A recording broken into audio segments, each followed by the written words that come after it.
Cheer up, guys, because we got what we wanted after begging and pleading. Not only Hayden Christensen was back, but I felt the Force unleashed, if you know what I'm talking about. Let's start immediately with the review because I'm so excited. I just cannot wait. After such a long time, Coruscant finally makes a live-action reappearance, and it looks as beautiful as we have left it all those years ago. Shows you what the sequels missed out on. And after the camera pans, we soon realize that it is in fact young Anakin, and it immediately becomes apparent that he is Anakin from Attack of the Clones as Obi-Wan enters as well. This seems to be the same pad that the younglings were training on when the series even started. Now young Anakin and young Obi-Wan, or younger Obi-Wan I should say, want to test their skills with a lightsaber. Two things to note here. It seems that they have slightly de-aged their faces, but they haven't gone overboard. This is what I personally enjoyed because it would have looked pretty bad, I assume, if they went too heavy with the filter. This time it seemed that they just put touches in, since we can see Hayden kind of being old, but not really. It definitely was in that uncanny valley type of territory. Ewan looked great as always. And the second thing is that Anakin here is perhaps slightly before Attack of the Clones, so this could be mere days before the film actually started, because we get to see a fully healthy Anakin with no cut-off arm, or at least it didn't seem like a mechanical arm. His lightsaber was also the one we see at the beginning of Attack of the Clones. And overall the vibe was not Clone Wars has started type of vibe, but we soon realize this duel is playing out in Anakin's mind right now as Darth Vader. Very Empire Strikes Back vibes from the scene. He is standing on the bridge waiting for the report. They have tracked them to Jabiim, and this is where Vader is going. Now he tells Reva to kneel. He himself proclaims Reva to be the new Grand Inquisitor. Back on Jabiim, back on the base, we get to see much more people and realize the gravity of the situation. All these people need to be saved now. The crew gets off board, and the Wade meme kind of lives on because I was disappointed to see nobody asked about Wade. He was forgotten so quickly, wouldn't you say? My favorite character, Haja, is back. He explains that the Empire started searching for him ever since he got into that kerfuffle with Reva, and Roken now informs Obi-Wan that they have only a couple of hours to leave. However, Vader has almost arrived, and he tells Reva that it is not them who they need to break, it is somebody else. Vader is eyeing for Obi-Wan. He tells Reva to lock them down inside. This is where Lola, now overwritten by Reva, goes inside the control panel and actually locks them down. Another scene where Obi-Wan realizes all the Jedi and the people that have passed through. He sees this line from Quinlan Vos, "The light will fade, but is never forgotten." Above it, in big letters, it says, "Be with you." Of course, saying, "May the Force be with you." What I was mostly intrigued, though, was with the lightsabers. This is where I paused the most and wanted to see, can I recognize one of these lightsabers? Now, some of them came close. I was mostly focused on seeing if Quinlan Voss's lightsaber was here, which was not, and you know me, I immediately went for the hunt, went to see Mace Windu's lightsaber as well, perhaps thinking that Disney could hint that Mace Windu was dead because here is his lightsaber. His lightsaber is nowhere to be found either. After they get locked down, the Imperial Star Destroyer made it to Jabiim at that moment, and Obi-Wan knew what was up. He knew that Vader was here, and he was after him. When we cut to these flashbacks, this episode will get a lot of unforgettable lines that we will use in the future, both from Obi-Wan and Anakin. As they're sparring, Obi-Wan tells Anakin that he is too aggressive. He needs to be mindful. Anakin does not relent, even more aggressive, and tells Obi-Wan, "Mercy doesn't defeat an enemy, Master. Which is why you're gonna lose." We cut back to Vader, again symbolizing that as he is approaching Obi-Wan, he is thinking of all the mistakes he had made as Obi-Wan taught him. Down below on Jabiim, everybody reinforces the steel doors as stormtroopers are coming in droves. Once the Grand Inquisitor drops down too, now in Reva of course, they start to bombard the gate in order to open it. They just can't get the hangar door to, and the control panel is too small for Roken to go inside. This is when Leia volunteers to help, since she is too small. What follows next is one of the most baffling things that always has these episodes hindered because of the script. Things for convenience which I hate so much. Obi-Wan receives a communique from Bail Organa telling him that I don't know if you are dead or alive, but I'm heading to Tatooine because Owen needs help with the boy, essentially relaying the entire information altogether. As we will see later on,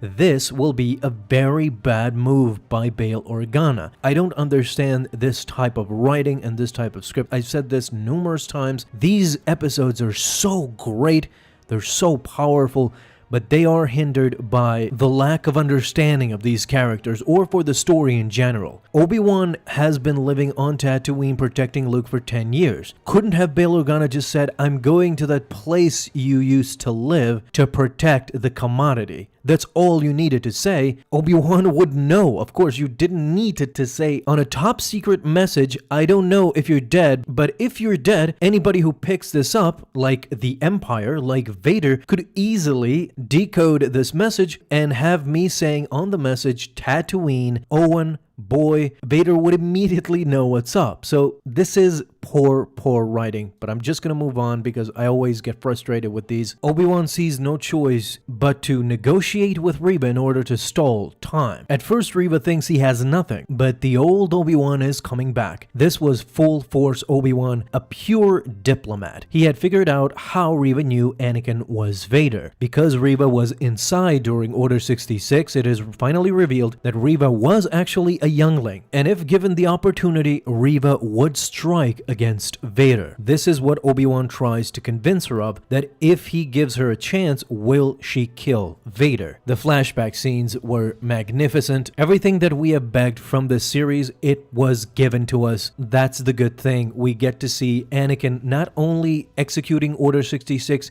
but actually killing younglings. No cutting to another scene, no nothing. He kills those younglings, but he had missed one in Reva since she was pretending to be dead and then ultimately escaped. Unfortunately, it seems that they ultimately found her as well. Since she was force sensitive and trying to hide, they found her and broke her. Now she is an Inquisitor. Reva has had enough. She plunges her lightsaber and destroys the barricade. The stormtroopers force their way inside, and now it's a full-on battle. This in the end leads to the sacrifice of Tala. A good character, I would say. In a couple of episodes, we grew fond of her. Ned B as well sacrifices himself to protect Tala, but in the end, it is too late. Tala locks Obi-Wan outside of the area, and she ignites a thermal detonator in order to kill herself and all the others surrounding them, giving Obi-Wan and the others more time. Whatever they do, though, Vader already knows that he has Kenobi. He could feel it. He tells the captain exactly that, to tell Reva to stand down, thinking of those times as a Padawan dueling Obi-Wan when Obi-Wan had nowhere to go. When he was trapped, he had to reveal himself. One more thing in these flashbacks, we got Ewan McGregor versus Hayden Christensen,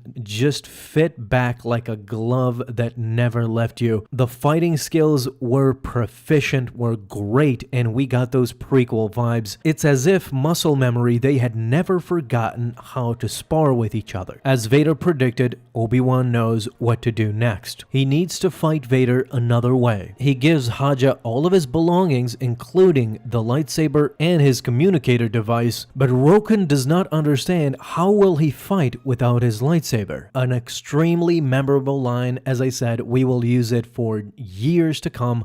Obi-Wan turns around and tells Roken, there are other ways to fight. As I said, Obi-Wan is back in this episode. All those weak Obi-Wan comments are now gone. I think Obi-Wan has found himself back. It's not his lightsaber and force skills, it's always been his mind. Obi-Wan surrenders to Reva, but Obi-Wan has only come before her to whisper in her ear about what's about to come. He wants confirmation that Reva will kill Vader when she gets the chance. Reva is still hesitant. She tells Obi-Wan, what if he sees me coming? Obi-Wan replies with basically he will be blind because all he will see is me, and this is when you need to take the opportunity to kill him. Vader is still reliving those moments. He has Obi-Wan cornered. With a swift move, removes Obi-Wan's weapon and has him on his knees. Anakin has the upper hand. Your weapon's gone, and Anakin thinks that with his lightsaber gone, Obi-Wan has lost. It is over. This is how Anakin approaches the battle, same as Vader. By the time Vader arrives though, Obi-Wan has subdued the stormtroopers and was making his way back to Roken and the others. Leia had finally fixed Lola and the hangar bay door. Everybody was joyful, they were entering the ship, but Vader was coming and he was coming fast. We get one quick scene of Haja dropping the communicator device of Obi-Wan that he gave him previously. We know that this is about to come into play very soon. Guys, what we got next is, it can't even put into words, honestly. I've wanted to see this for so long, and we finally got it. I held back tears, honestly, because we all knew this was the real Vader. We didn't get to see him a lot in the original trilogy, but this is young Vader. He is ruthless, conniving, and he is all too powerful. We got so much Force Unleashed vibes when the ship was getting ready to leave the hangar bay, but Vader reached out with the Force, grabbed the ship, dropped it down to the ground, and teared it open like a tuna can. But once he opens it, it is empty. And all of a sudden, we realize that was a decoy ship. There was another ship hiding behind it that leaves immediately as Vader is exhausted. Vader could do nothing but look on, as he remembers again that this mistake he just made, he did it way back when as a young Anakin, which tells us he has still much to learn. In the Coruscant scene, Obi-Wan subdues Anakin using only his mind and the Force, grabs his lightsaber from him, and tells him that the need to prove himself is his undoing. And until Anakin could overcome this, he will still be a Padawan. Until you overcome it, a Padawan you will still be. As we cut to Vader, the camera is above him, symbolizing that he feels small at this moment, and he still is a Padawan learner. Just as he told Obi-Wan years later aboard the Death Star, "When I left you, I was but the learner, but by A New Hope, he will be the master." As Vader is distracted, Reva tries to kill him, but using only the Force, Vader stops her mid-track. Another beautiful, crazy, superb scene. Something that we have not seen much from Vader. He does not even use his lightsaber, guys. He just toys with Reva with the Force. She's trying desperately to cut down Vader, but he moves aside, uses the Force to bump her. It is spectacular what just happened. Stopping that lightsaber from spinning midway and grabbing that lightsaber easily with the Force. As Reva thinks it's over, it's not. He cuts that lightsaber in half, gives her the other half, and taunts her to come and duel him. Even in dueling Vader, she is a weakling. This scene proved to us how powerful this version of Vader is. And moving forward, I would absolutely love to see more of this Darth Vader. Not original trilogy Vader, not young Vader where he is confused. This is the greatest Vader I think we have ever seen. Not only is he superior in everything lightsaber and Force, but from this moment on, I think we will get the superior mindful Vader too. The Vader that was very patient and tactful in the original trilogy. This is a moment when he realizes what Obi-Wan was talking about. He needs to take a step back. He plunges Reva's lightsaber in her stomach, same as she did to the Grand Inquisitor, and we then realize that the Grand Inquisitor was not dead at all. He has been healed fully, apparently. It is not made to us apparent how, so he might be a clone or he might be the same Grand Inquisitor, just healed up. Again, we don't see how or any explanation. This is the moment when Vader reveals his true intentions for Reva. He had known all along that she was the youngling that escaped Order 66 and was just biding her time in order to kill Vader once she got the chance. But he takes the pin of the Grand Inquisitor back and they leave her to die in the gutter. In closing, as Obi-Wan is aboard the ship, he gets a cold, shivering feeling. Why? Well, remember the communicator device that fell off of Raja? A struggling Reva, she is struggling to survive, sees the communicator, activates it in a spotty message. She can't even see Bail Organa fully, but she hears that he is heading for Tatooine, going to Owen's farm to protect the boy. This is one of the disappointing moments, of course. That's the problem with this series in general. It has so much potential. It gives us so much that you're just overwhelmed by the goodness, but sometimes you have to take the bad as well, and this is one of the bad. Just for convenience's sake to move the plot, Bail Organa does something stupid here and tells a possibly dead Obi-Wan. In his mind, he even says in the communique, "You might be dead, so I'm just gonna talk about Tatooine, Owen, and the boy." It's pretty foolish, but nevertheless, Reva realizes where Obi-Wan is hiding and what he is hiding: the boy. Obi-Wan is overwhelmed with fear. He senses what has been discovered, and it is none other than Luke Skywalker sleeping, napping, not a care in his world like a kid does. But this is where the episode ends, and I honestly don't know what the finale holds. Now we're in danger because we might not see a rematch between Vader and Obi-Wan. I think the finale might focus on Luke and Reva, Obi-Wan protecting him. It's gonna be weird, I don't know. If they don't show a rematch between them, then Reva versus Obi-Wan might be disappointing. I guess we will have to wait and see, but if that's the finale, it's gonna be rocky for sure. Guys, let me know what do you think down below in the comments about this episode and what do you expect in the finale. Thank you so much for watching. Now you have an awesome day, Star Wars fans. I'll see you in the next video, and may the Force be with you. Until then.